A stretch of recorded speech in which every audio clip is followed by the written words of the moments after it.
So now we come to the next section, which is myth busting. Basically, we're gonna talk about all the popular myths that have actually, a lot of them have just spawned up after the 5th of August, and we're gonna take them one by one, at least the most widespread ones, and sort of break them down and sort of substantiate everything that we've been saying for the last 30-40 minutes. The first myth is what I was just mentioning in the last section, that it's related to the accession. That if you repeal 370 means the accession is null. I saw a lot of people sharing this idea, and it makes no sense. First of all, you need to know why the Maharaja of Jammu and Kashmir acceded to India. He decided initially to remain independent, as was the choice given to all the 540 plus princely states of British India. Remain independent, join India, join Pakistan. And this clearly had no geographical you didn't really need to be close to Pakistan. That's how East and West Pakistan basically became Pakistan, is that there was no geographical boundary that made you Pakistan or India. You just had to pick yourself. And the Maharaja Hari Singh, who was a Jammu Hindu Dogra ruler of a Muslim majority state, decided, as we talk about the uniqueness of Kashmir or whatever, he decided to be independent. I don't think it was because he considered the state unique. I think it was because he wanted to remain king of what is this undisputably such a beautiful state. What happened was he refused to sign the instrument of accession on 15th August 1947. There are a couple of states which I would like to remind everyone. The map today of India and Pakistan is not exactly what it was on the 15th of August. A couple of states, there's Hyderabad, there is Baluchistan in Pakistan, there's Jammu and Kashmir, which later became a part of India. So on 15th August, Kashmir. Junagadh too, right? Junagadh too, yes, of course. So by 15th August, the Jammu and Kashmir king, he hasn't declared independence, by the way. He's just not declared anything. And everyone thinks that he's going to declare independence. And procrastination. Procrastination. Don't do it. Don't do it. So he keeps going on about with his business, and Pakistan is furious because, again, it's a coveted state. It's a beautiful state, and it has a Muslim majority population. They want Kashmir. How bad do they want it? They send tribals from the Afghan belt, from the northwest frontier province next to West Punjab, which is in Pakistan, into Kashmir to fight and defeat and overtake the state. And now these people enter and they're killing and looting and raping people, and there's nothing the Maharaja can do. Maharaja had his own forces which have now integrated into the Indian army, his army, and they are not able to. They're a small army, of course, so they're not able to really stop the advance. And the tribals really came to the outskirts of Srinagar is when they reached, and that was when Maharaja Hari Singh, out of desperation, contacted Sardar Patel and Jawaharlal Nehru and said, "Hey, can you please send your army in to help me, because my people are going to be, done before these guys really take over." And Sardar Patel put up a very valid point, which was, why should we help you? Why should we send our people to die if you're not Indian? If your state is independent, I think you should defend it yourself. That was when the Maharaja decided to sign the instrument of accession. We did not plead them to sign the instrument of accession. They needed us. They signed the instrument of accession, and that instrument of accession was the same instrument of accession that was signed by every other princely state, the 500 plus princely states. We sent in our people to fight. Our people died there. That is the cost of Kashmir. That is the cost of the state of Jammu and Kashmir that we have today. So that Article 370, as we've already stated, was given to them in 1950. It was not a condition of the instrument of accession. So if someone is telling you that, or complaining about it or putting it up as an argument, you can go and tell them this part of the history. He didn't really have the time to like negotiate conditions for. He did Like not it have the wasn't. time. Who Yeah. you really think he was sitting there and drafting Article 370 of the Indian Constitution before signing when the tribals are at Srinagar? No, they're not. In fact, he's lucky that he even got to do that, because the only reason that the tribals didn't overrun the state was because, remember, this is horrific, I know, but because they waited and stayed back to rape women. And I shared this post with you by earlier, where basically they were motivated by saying that you'll go and get Zan Zaman Zameen. Yeah. I don't know if I'm pronouncing that correct. If anyone else knows better, they can tell me. But it basically means land, gold, women. And that's what they were sent for. And that's what they took.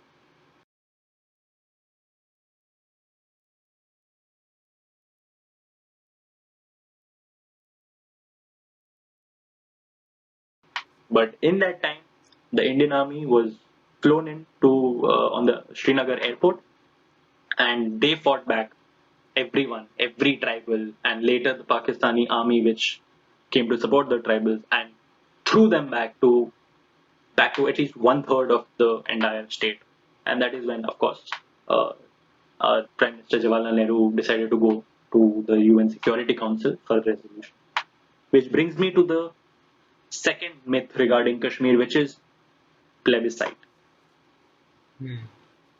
Everyone just thinks that, oh, India should do a plebiscite. India should do a plebiscite. Why doesn't India do a plebiscite? For a lot of people who don't know what a plebiscite is, it's a referendum of whether Kashmiris want to stay in India or Pakistan or be independent, right? By how many times have you heard this thing about people talking about plebiscite and why India should do plebiscite? Every single time. Every single time, right?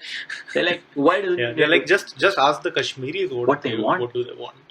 Yeah, let's just do a plebiscite. Yeah. The problem is most people haven't read the UNSC resolution, which says that for the plebiscite to take place, lines have to be redrawn.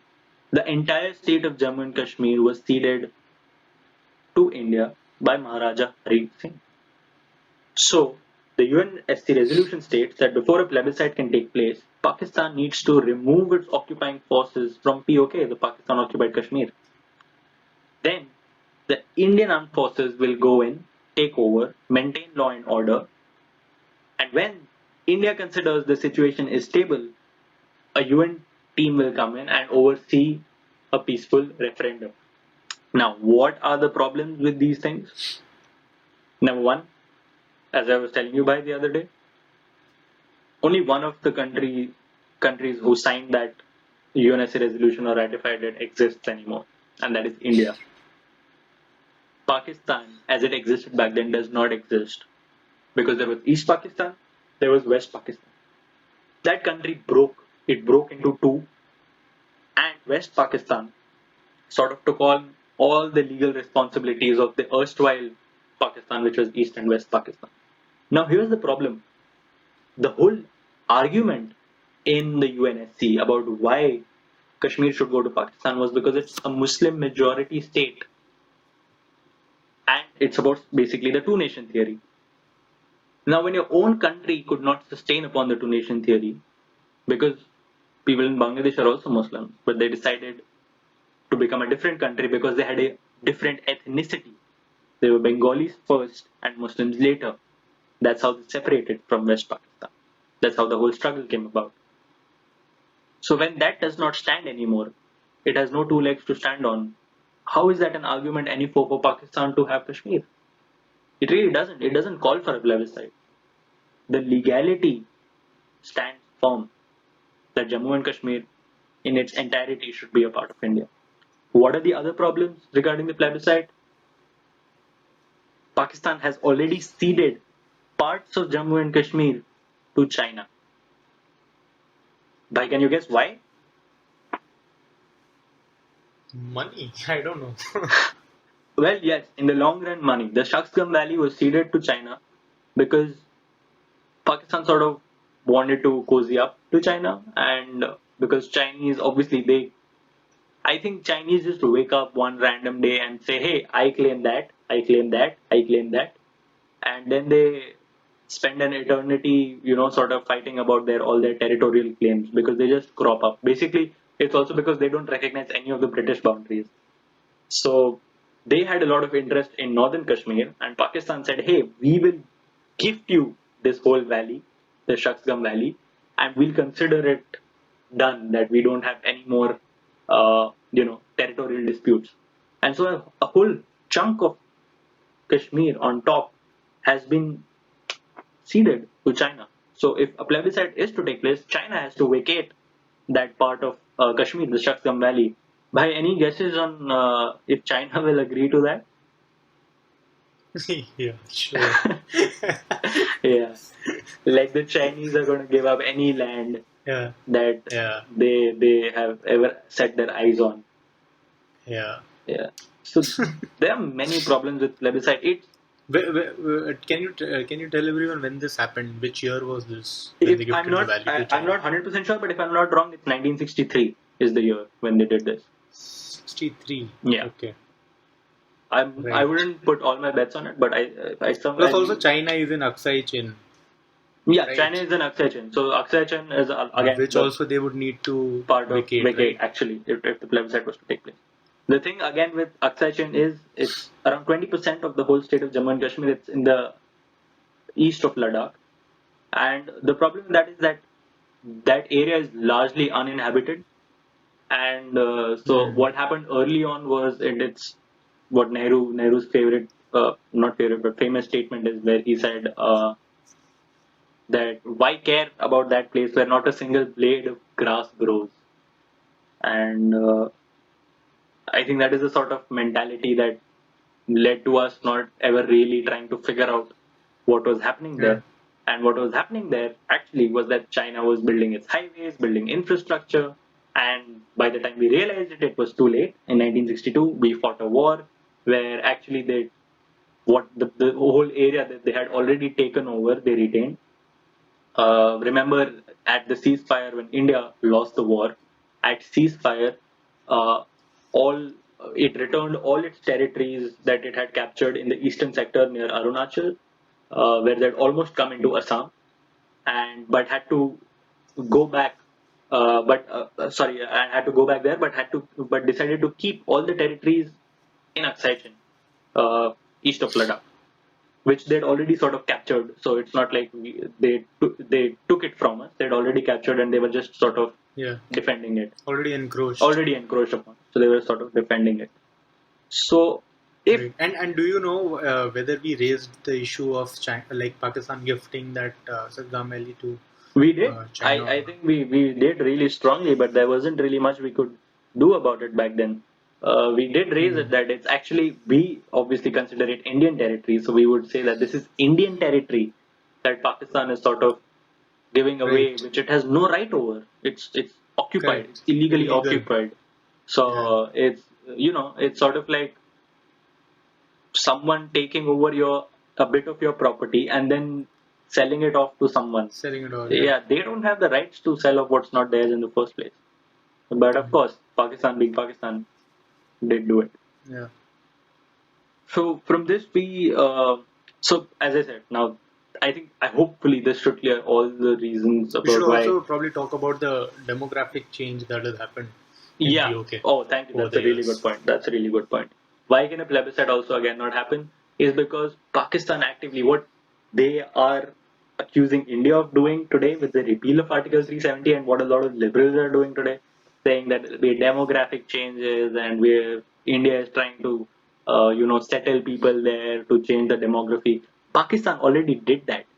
They sent Yep. their Pashtuns, their Punjabis, and a lot of ex-servicemen colonies in POK, which is the valley, the Pakistan occupied Kashmir valley, and the northern parts, which is the Gilgit-Baltistan region. They've sent because Gilgit-Baltistan again is remember a Shia majority area, and Pakistan is a Sunni majority country, Sunni Muslim majority country. So they've sent Sunni Muslims from Punjab, Afghan, and of course the Afghan. By Afghan I mean the northwest frontier province, the KPK, and a lot of their ex-servicemen to live there, to just stay there forever. And now They've been living there for generations. So when they're not really Kashmiris, how can we, sort of have a referendum and ask those people whether they want to stay in India or not, or in Pakistan or not? They'll obviously choose, Pakistan. It's really a no-brainer. So that is another reason why this plebiscite cannot really take place in a free and fair way. What the UNSC resolution does say, though, in regard to this, is that anyone who is not a part of the territory before 1947 has to leave. And Yeah. yeah, for the referendum to happen. But of course, again, now it's really difficult to define who was there and who Yeah. was not there and whose children were there or not there. Yeah. So I'd say you can just ball up that paper that recommends a plebiscite and sort of throw it in the garbage bin, because there's just Yeah. too many things that have gone by in the last 70 It's years, too late. 70, 72 what, years, 2 years yeah, later. to do it happen. And the onus is not on us. The onus was always on Pakistan. They had Right. to vacate for the plebiscite to happen. So never let anyone tell you Right. that India didn't conduct a plebiscite. Pakistan didn't let India conduct a plebiscite. There you go. Right. Another main reason, by the way, for all the Nehruvian lovers and all the people on the left liberal who think Nehru was always wanted a plebiscite, in when uh, Pakistan signed a treaty of alliance with the United States, I think it was again in the 50s, Nehru had said then itself that there can no longer be a question of plebiscite in Kashmir, because America will influence the UN, which everyone knows was a is the stooge of the United States, and that they will do some trickery to make sure, of course, that their ally Pakistan wins the referendum, whereas India was a non-aligned country in the Cold War. So I think that should settle the matter of the plebiscite. Don't let anyone ever tell you that there needs to be a plebiscite in Kashmir. It cannot happen. It cannot take place. It cannot take place, at least not in Indian interests. There you go. So now Yeah. let's should we move on by from plebiscite? Yeah, I guess. All right. So now we go to the point where a lot of people are saying that it need not have been so difficult. There was no need for a curfew, no need for Yeah. a telephone shutdown, internet shutdown. By what are your views on this? I mean, these guys don't have any clue, about how things work, how geopolitics works. Hmm. You know, they live in this. I mean, these are very idealistic people that I've come across who are Yeah. like, don't shut down the internet, don't have a curfew, let people, let people's voice come out. It's You don't understand why there is a yeah. curfew. They don't It's equate. not to suppress people Correct. and from stopping people from, telling the world what is happening. Right. It's the problem is much more deep rooted, right? And curfew is not something that is unique to Jammu and Kashmir. It happens all the time. I remember when I was in college in Ahmedabad, Yeah. and I think the Ayodhya judgment was supposed to come, and there was a like not a curfew, like Section 144 wasn't imposed, but there was tight security, and people were like there were big advisories out there that you shouldn't be going out. Our college got cancelled and stuff like that, and internet was shut down. I've seen the internet shut down during the Jat Andolan and stuff like that. It's not a new thing. It happens, and there's a good reason that it happens. Right. And the main reason why it happens is to stop not communication but the flow of rumors. And if you know Correct. anything about the Kashmir Valley, you know is that rumors run wild. No matter what happens, there are always people sitting, waiting for the Indian state to slip up to set the valley on fire. It's what we call a conflict industry. Kashmir runs the elite of Kashmir stay afloat because of the conflict industry that runs deeper than I think most places in the world as it does in the Kashmir Valley. The moment Yeah. this conflict is not there, a lot of them will lose their riches. I'll tell you how. Because they take money from Pakistan to incite violence. And then, when there is too much violence, sadly, India pays them to, to not be violent enough. And this includes people like Sayyid Ali Shah Gilani, Mir Waiz Umar Farooq, the Muftis, the Abdullahs, all these people. They don't really care about Kashmir. If you've read a single book written by a hawk in India, you will know that really those people don't really have ideologies. They have realized, they know that Kashmir is never going to go from India. They know Pakistan is never going to be able to take Kashmir, but they're both going to continue fighting on it. So what's the next best thing? Make money off it. Yep. Make money off it. The reason there is 144 in Kashmir and the reason that internet is down, the telephones are down, are to stop the spreading of rumors. You know, the kind of rumors people will be spreading that, oh, I mean, you can already see what Pakistan is, the kind of rumors Pakistan is spreading, that there is a genocide. And I mean, they're not even in the, I don't know what person in the right mind would say that, Modi is just now like going to kill Muslims. It really makes no sense. But these rumors can be spread. The Kashmiri people are being told that with the removal of Article 370, they're going to take all your property, they're going to Yep. take away all your rights. It's And already happening, right? It's an information war out there right it's now. an information war out there. It's an And information war. imagine now if the internet was on and anybody could forward any like message fabricated out of thin air, the famous WhatsApp messages that we have in India. Yeah. Imagine what would happen. Yeah. And the thing is that the government knows there is going to be violence. Everyone knows there is going to be violence. No matter what the government does, there is going to be violence in Kashmir. The fact is that we have to try and control it to save as many lives as possible.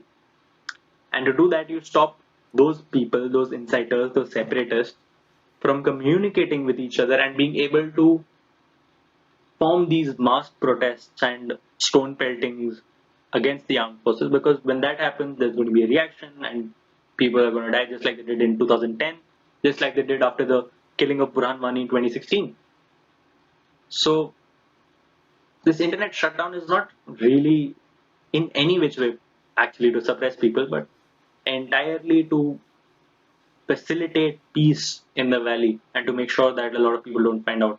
The people who are saying that this is oppression and this is taking freedoms away, I think people who don't really read history or learn from history are doomed to call everything the death of democracy. You go and you look at what the situation was like in, like I was just saying, during the Jat agitation there was a curfew. During the Sikh riots in the 80s there were curfews. Yep.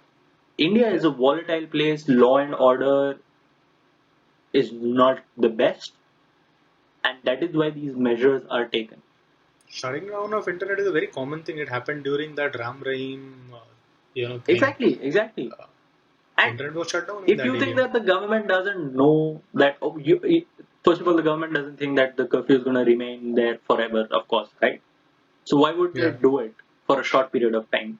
It makes logical sense if people decide to But put away their that's the biases. thing. These people who were against it, I didn't see any arguments against abrogation of 370. It was all about the state oppressing people there. Yeah. I can't think really recall. I might I be think missing it, I but I think you can't have really to recall catch. people. I think you have to catch something, right? So if you can't Yeah. argue against the I mean, none of those abrogation, posts were about why 370 should not be removed or, all of that. It was all about how the government is trying to oppress people there and stifle their voice. yeah, And as if, some sort of a genocide is happening there and they don't want the world to know. I think there was this tweet by this account, which I don't know if it is or isn't Sayyid Ali Shah Gilani's account, which said this is an SOS out to every Muslim in the world that we are gonna get killed and it's upon you. You have to answer. Uh, I think it was, I did check it yeah. on Twitter. It was actually from his account. No, I think what later came out was that it is being handled by someone across Yeah, the obviously, border. because the internet is shut down, right? No, this was before the shutdown. This was right before the shutdown. Before the shutdown. Yeah, Okay. Because when the Mehbooba first. Mufti was tweeting while under So house yeah, the arrest. thing with no, so the thing with that is that Mehbooba Mufti doesn't handle her own account. Her daughter does. So and her daughter was abroad. So that's why. Yeah. That's how that was happening. So her daughter was basically tweeting on her behalf Yeah. without having communication with her. I guess they spoke on the phone before it was all happening, before the communication shut down. No, but the tweets were after the shutdown. Yeah, I those do I think remember. I think those were generic tweets that I don't have to be Mehbooba Mufti's daughter. If someone asked me to do it, I would probably tweeted the same things. Maybe tweeted something better, which made a lot more sense. Yeah. Uh, but of course, that's too much to ask Right. from the mainstream politicians of Kashmir who've done nothing but loot the people of Jammu and Ladakh, especially as much as the people of Kashmir. There's a great speech, if again, for people who've been living under a rock and haven't seen the great speech by the Ladakh MP Jamyang Sereng Namgyal, you should just go and watch and see and understand You should what actually what watch all the Lok Sabha, I know. sessions that happen Ideally, during. people should, If but you I'm sure if you not just everyone is. So objectively try to hear that, you will get everything that you need to know about Amit why Shah's this. speech, it Amit was Shah's speech, but that's the incredible. problem. It's Amit Shah speaking, so people are not going to even listen to it. Yeah, yeah. Uh, That and and bias is the basic and to problem. be fair, I was always very skeptical about him. I hadn't really Yeah, heard that great things about him, yeah, and when yeah. news was already doing rounds Same. that he's going to be home minister, I was kind of like um not Right. too keen. I was hoping the old cabinet remained the way it was, but obviously Yeah. with Sushma Swaraj leaving then and now passing away, and Arun Jaitley also being sick, these positions opened up, and well, anyway, even if they hadn't opened up, we were sure that Amit And Shah it was was going to always be in the planned. cabinet. But I was really Yeah. skeptical. Not after this. Great speech, and especially when you read about the whole planning and how it went about, Yeah. how he went about doing it. He's really a smart man. I think someone said that he's your typical Gujju Banya, which was the Yeah. term used as I saw on one video, which is the cold, calculative businessman, Gujarati businessman. Yeah. And he did it, and I think he used those same characteristics to do it. So never judge a book by its cover.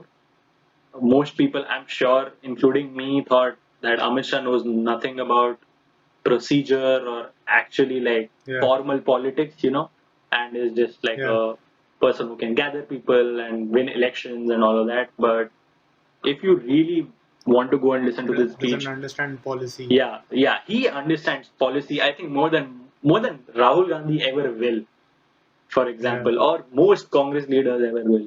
He is on point. He knew everything he was talking about that day. He knew about history. He knew about Yeah. sociology of the place. He knew everything about the politics of the place. It was, in my personal opinion, who as someone who was never a big Amit Shah fan, I'm Yeah. totally an Amit Shah fan right now.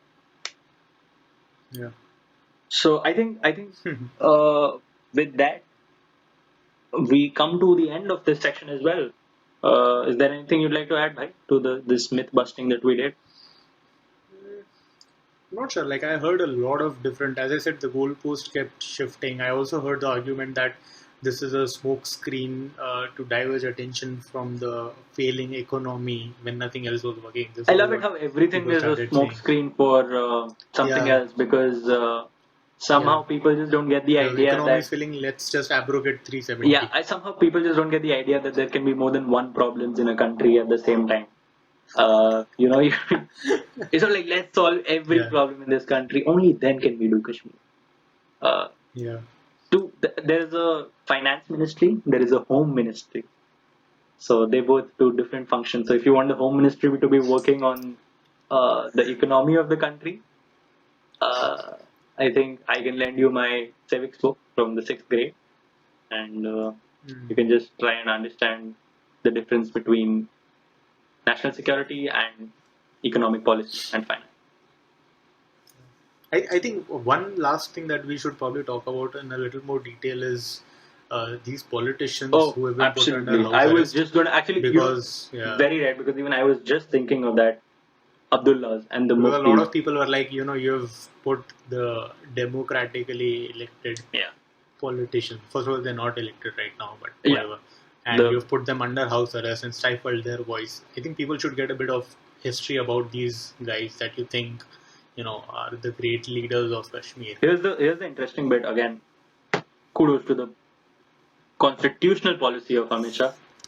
I don't think one person elected has been put under house arrest because that the True. all of the assembly is dissolved, so they're not none of them are MLAs right now. If they Right. were, that would be a whole different thing. If elected people were put under jail, that was or house arrest, that was a different thing. The media keeps Yeah. repeating former CMs, former CMs. They are not even MLAs right Yeah. now. The only person who's Yeah. elected is Farooq Abdullah, and Yeah. as Amit Shah clearly stated in the parliament, I thought that was hilarious that he's not been put under house arrest. He's just refusing to leave his house. Yeah.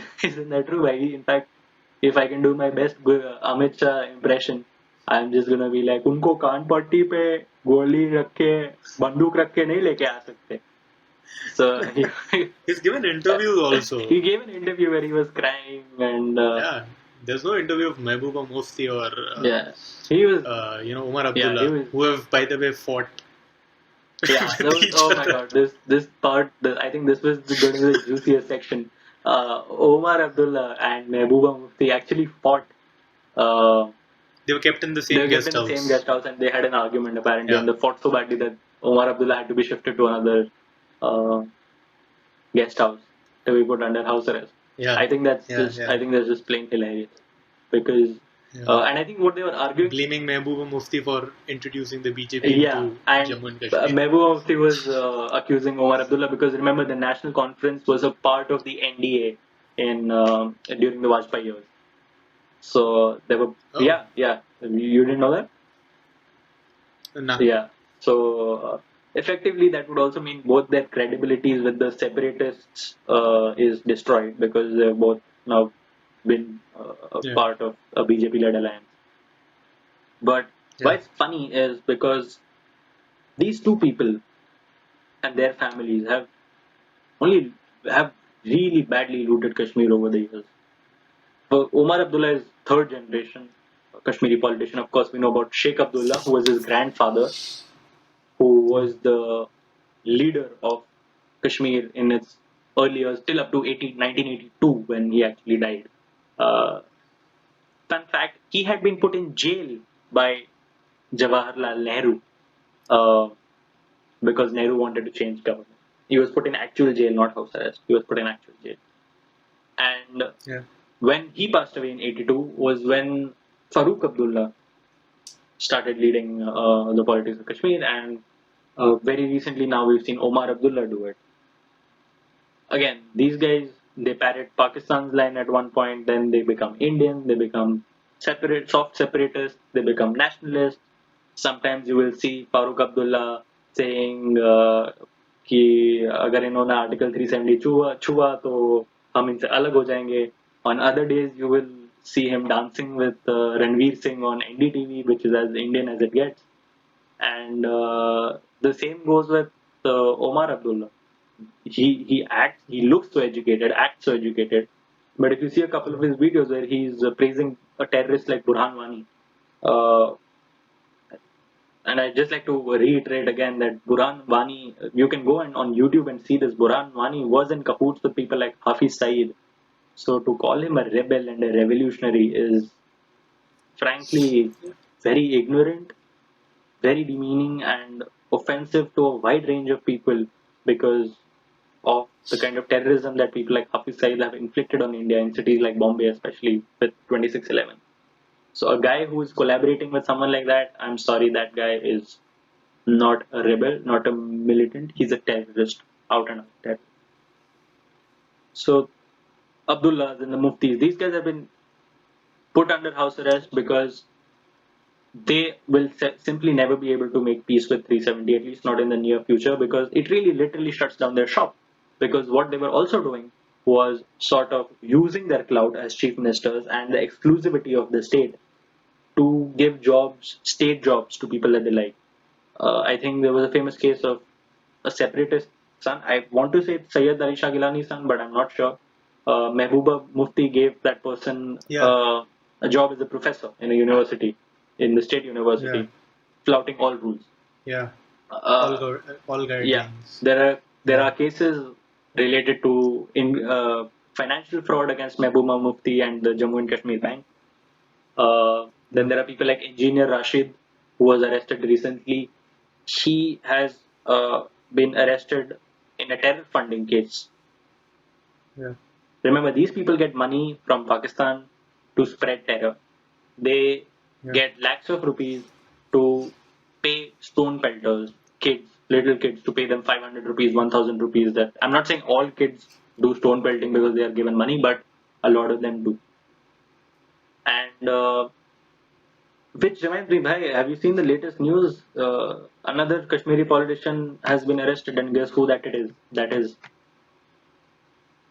Shah Faisal. Shah Faisal has been arrested and put under house arrest.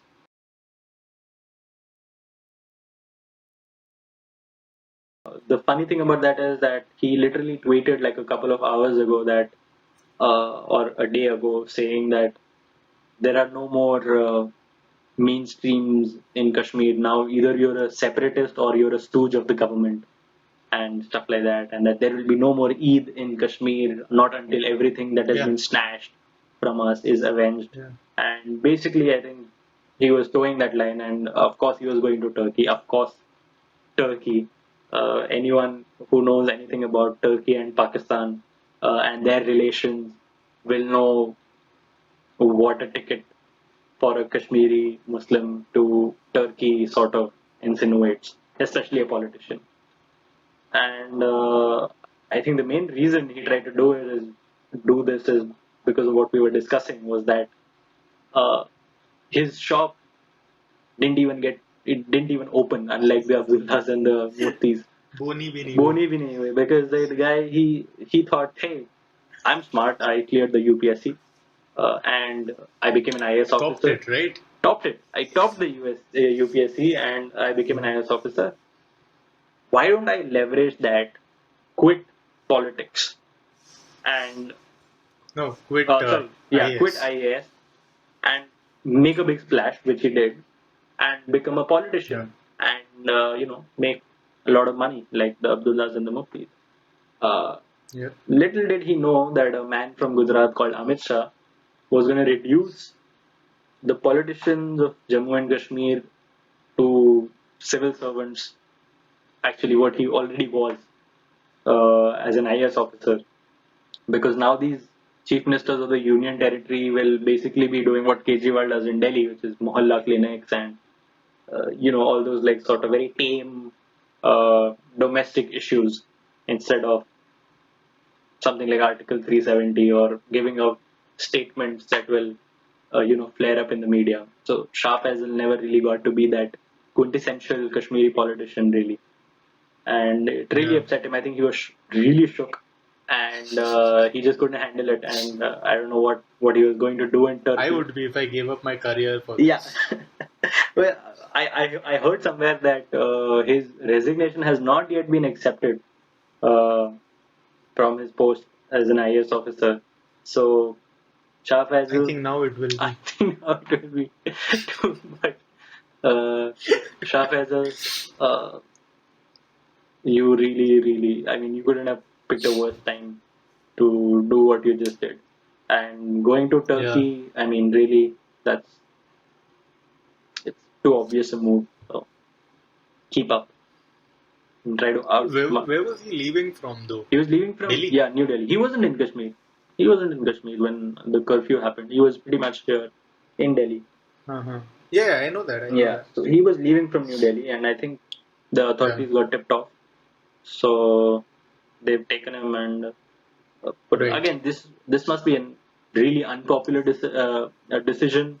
I'm sure the people on the left are going to have a field day about this or whatever. But it really Yeah. shows the determination of the Modi Shah government to really clamp down on anyone who I can. think they've really planned this well. Yeah, They obviously knew yeah, and they've clamped down what on are the anyone different ways who this will is going try to and go. incite violence. Again, violence is going to break out in the state at some point or It another. will happen, yes. It will Yeah. happen. It is bound to happen. But as much as we can stop it, as many lives as we can save, both of the locals and of the soldiers, I think that is the priority of this government right now. And on a parting note to that, all I want to say is that uh, people on the left, communists and whatnot, sort of Don't say eagerly, communist. there are A most. lot of people will be like, I'm not a communist. I said communists and whatnot, so that includes a Yeah. lot of other people. So many people who consider themselves centrists as well, as I do. Yeah. Actually, center leaning to right, I would say. Uh, on a parting note, I would just like to say that those people who are eagerly sharing these videos of the protests shared by BBC, again, we'll tackle that some other time. Uh, that there has been there has been a protest and there will be protests Yeah. and you can't shut down the voices in Kashmir, you cowards, or whatever general jibe they try to give. Just look at those protests and look at the flags they're raising. Very give it a hard look. There isn't a Jammu and Kashmir state flag going up. There is a Yeah. Pakistani flag going up. There is a Jaish-e-Mohammed flag going up. I'm talking about the recent photos that BBC in the BBC video. There's a Jaish-e-Mohammed flag going up. There's an ISIS flag going up. So when you're supporting these protests, when you're supporting these protesters, these stone pelters, really introspect and think what they stand for and what you stand for with them. Hashtag Yeah. stand with Kashmir. Yeah. Yeah. And those who And advocate separatism and Kashmir being allowed to join Pakistan, uh, just read up about what Pakistan does with its ethnicities, different ethnicities, what it's done in Balochistan, what it's done in Sindh, with the yeah. Hazaras, with the Shias, the Muhajirs, the Pashtuns, the people from Gilgit-Baltistan, the people from the Kashmir Valley. You have no idea how lucky you are to be living on this side of the border and on that side of the border.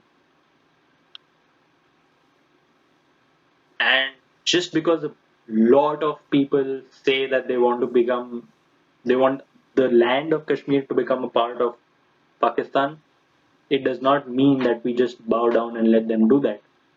Because we are not a majoritarian democracy, we are a moral democracy.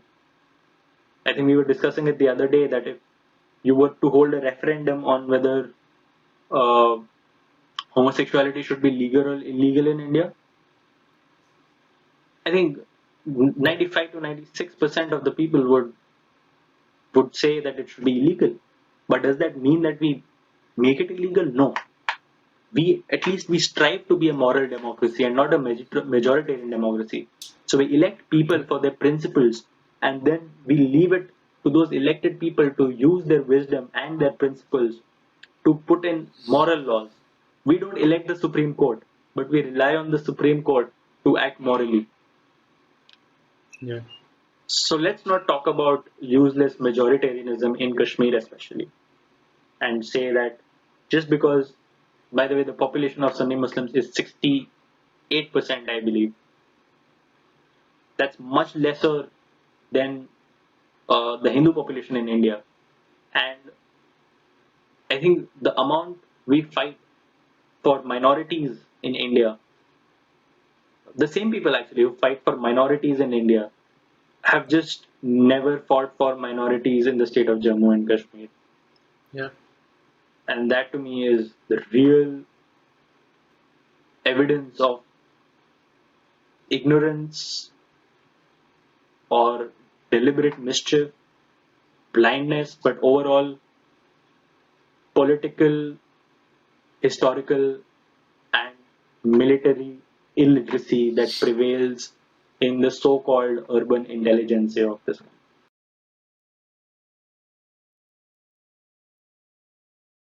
Is there anything you want to say, Bhai, about this? I think what I have understood so far, I've not really tried to interact with a lot of people. I did interact with a few people, and I realized how much I had to literally text or explain, Hmm.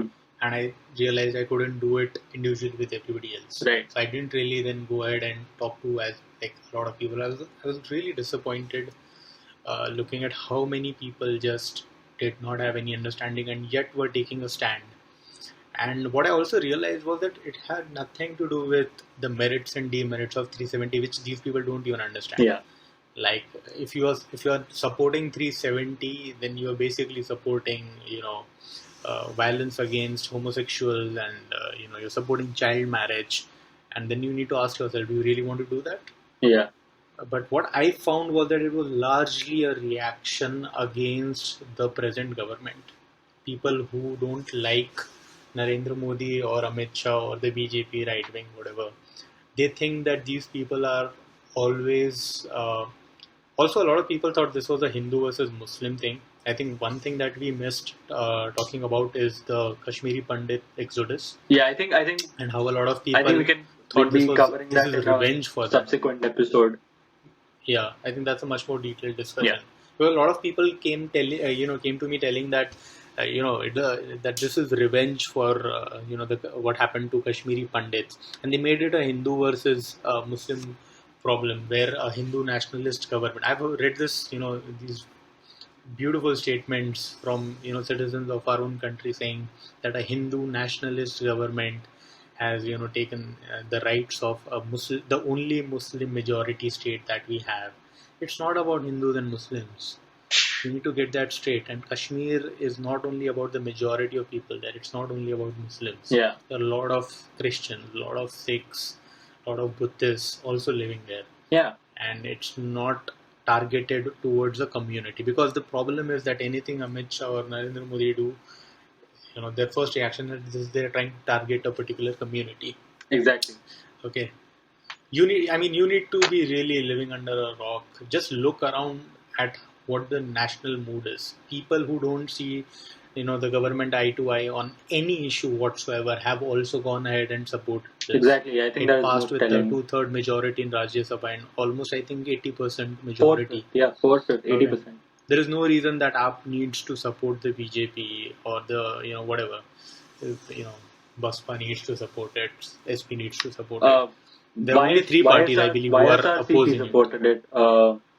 YSR and Chandrababu Chandrababu Naidu's Naidu, party came Naidu. together and supported it. Naveen Patnaik Okay. supported it. Yeah. So A lot of people were also saying that now the Indian government can, do this to any state that they wish. First of all, Jammu and Kashmir has become a union territory temporarily. correct. It has been stated on record that it will become a state once things normalize. It's not a union territory forever. Exactly. Okay. And second, you can't do this to any state jab marzi kiya tab. I think drawing false parallels is Exactly. just hilarious actually, and It's just, and it's even more telling that who's going to be worst affected by this? It's the state parties, but I think the state parties have really shown where they stand on this whole issue. Yep. They voted. Exactly. They voted with the government. Exactly. When basically these so-called hypothetical scenarios would affect them the look most. at what's happening inside Congress. Jyotiraditya Scindia supported 370. Milind Deora supported 370. The chief whip, Some of the very senior Bhuvneshwar Kalida, I think is his name. The chief whip of the whip. Yeah. The whip, right? Yeah. Yeah. He resigned. So even like He the resigned Congress and is a joined the divided BJP, house. so. He resigned and he joined the BJP. Yeah. There were senior leaders who were whose mentors were Ram Manohar Lohia and people like that. Yeah. They were they were in favor of this. They were like, this is a historical mistake that we made. Correct. And just because we did something at that point of time doesn't mean that you cannot change it later. Okay. And people are going to challenge this in the court. Amit Shah stated on record that he knows that people are going to go to Supreme Court on this. And trust me, knowing him and knowing these people who have done this, they would have completely planned for it. Oh, absolutely. They wouldn't do it if this could be defeated by going to the Supreme Court. And I don't think the Supreme Court is silly enough to entertain these issues. No. I doubt it. Yeah. So I guess So like just read the facts, I guess, and then you ask yourself whether you want to support it or not, instead of getting all emotional. very true, very true. So I guess this brings us to the end of our discussion, a very long discussion on, Which was supposed to be for a half an hour podcast. and as it's almost reached 1 hour 40 minutes, I think we'll really find out how Yes. it goes in the edit.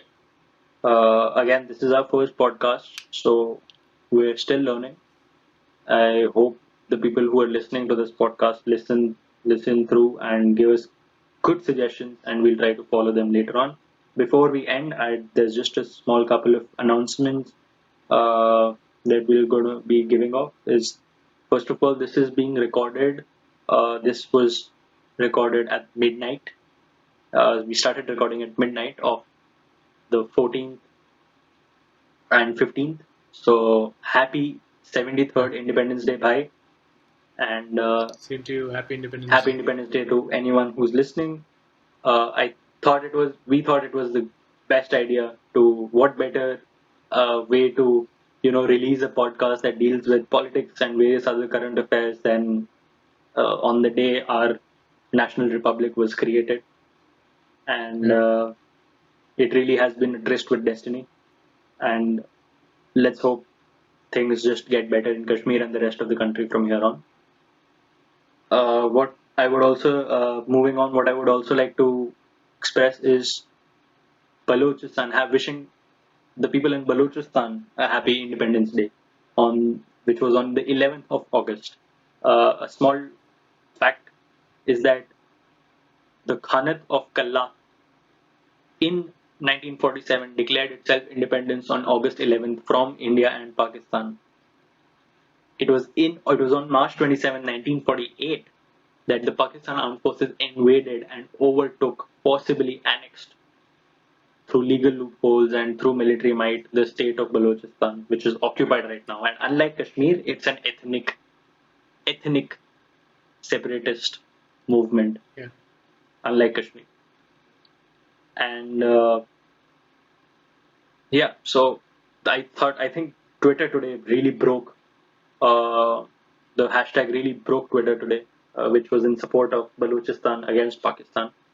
And I'm Yeah. glad that a lot of people are getting awareness about this. I first did a presentation on Balochistan way back in 2015 when I was still in college, and I'm so glad that a lot more and more people are reading up about it. And a common Indian also today knows what Balochistan is. I find a lot of common people talking to me about the state of Balochistan, uh, which, if you were in that class when I was giving that presentation, I don't think anyone knew what I was talking about. So, except my professor, who also, I don't know if she knew what I was talking about, I was just deeply impressed. Uh, but either way, so happy Independence Day, belated Independence Day, Balochistan, people of Balochistan on 11th of August. And let's hope that they get free of uh, the Pakistani colonization that has been imposed on. Mm. Moving on, happy Independence Day to Pakistan, uh, which is not 14th August actually, as they try to celebrate it. It's 15th August. You guys got independent on the same day. Really? Yeah, they got independent on the same day. And the Yeah. funny thing is, I'll put it up on the screen, is that there are stamps released by the government of Pakistan that prove that Independence Day was 15th August. But over the years, I I think believe, it's Sanjay Jha who decided that 14th August is Pakistan independent. but over the years, of course, trying to one up India in as many ways as they can, they decided that their Independence Day was 1 year early.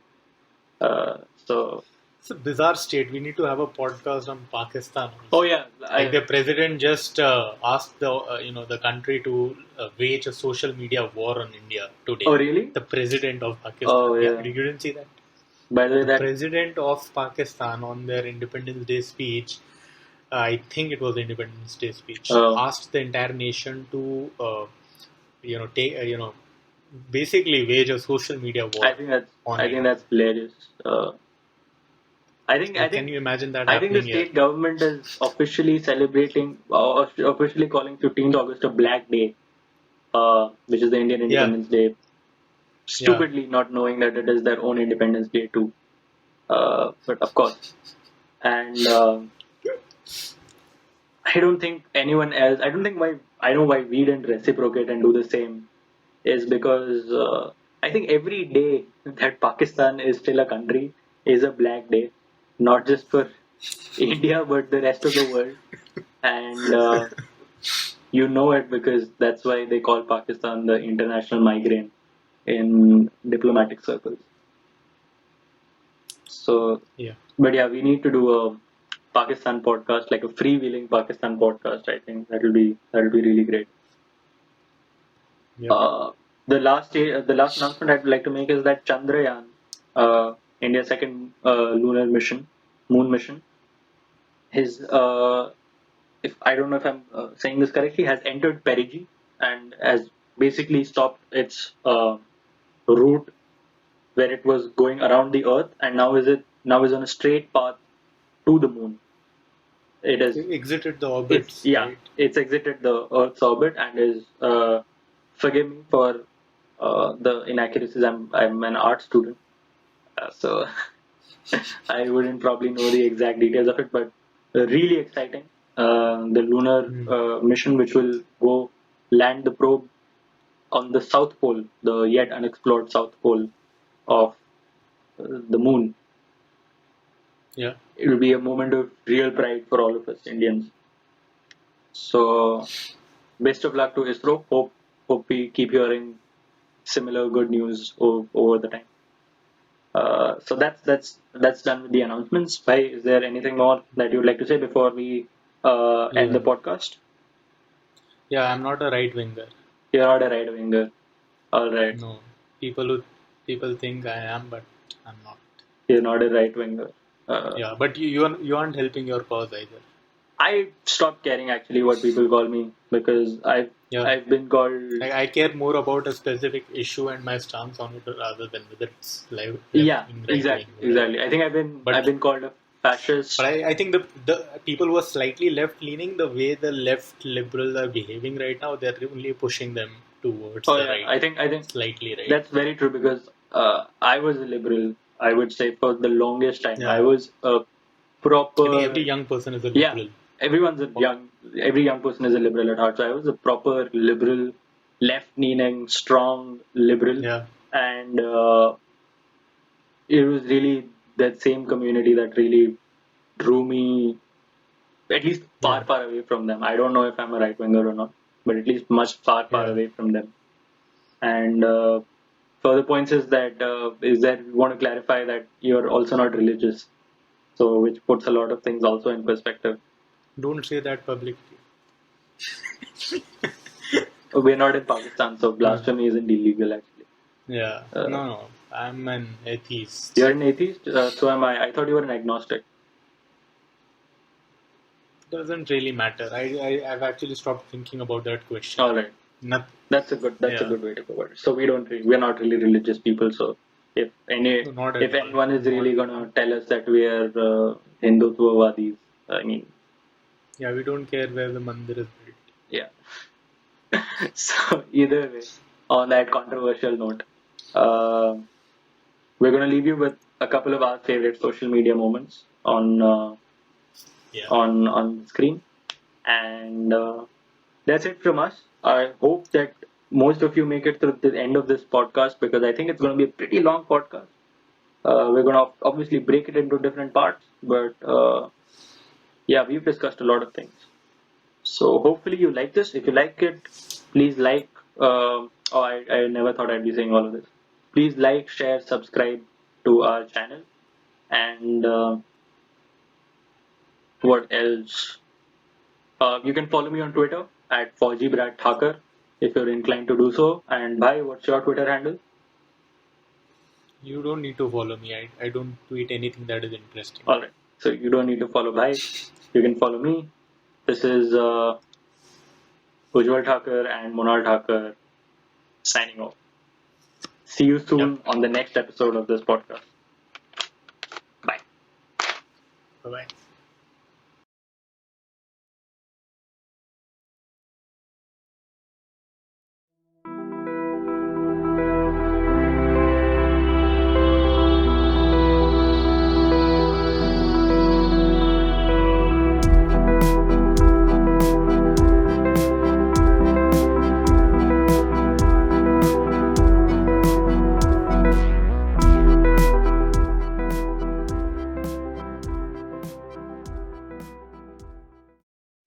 Kashmir is for Kashmiris. That's why.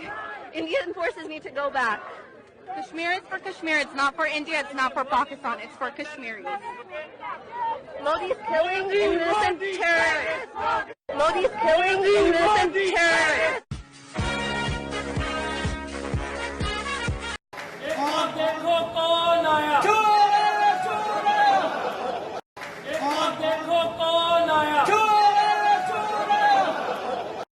कल की जो press conference है उसमें हमारे prime minister साहब prime minister कम और Honda ज्यादा लग रहे थे। होंडा लफ्ज नहीं मौलाना साहब यूज करें, एक्सपंज कर दें जी। अच्छा। जी ये एक्सपंज कर दें जी। एक्सपंज हो गया है तो प्राइम मिनिस्टर कम बदमाश ज्यादा लग रहे थे। बदमाश भी जी एक्सपंज, ऐसे अल्फाज इस्तेमाल ना करें मौलाना साहब प्लीज। प्राइम मिनिस्टर कम और दहशतगर्द ज्यादा लग रहे थे। दहशतगर्द भी प्राइम मिनिस्टर के लिए अच्छे अल्फाज हैं। प्राइम मिनिस्टर कम यू टर्न ज्यादा लग रहे थे कल। I'm laughing because my motherfucking life is a mess, but I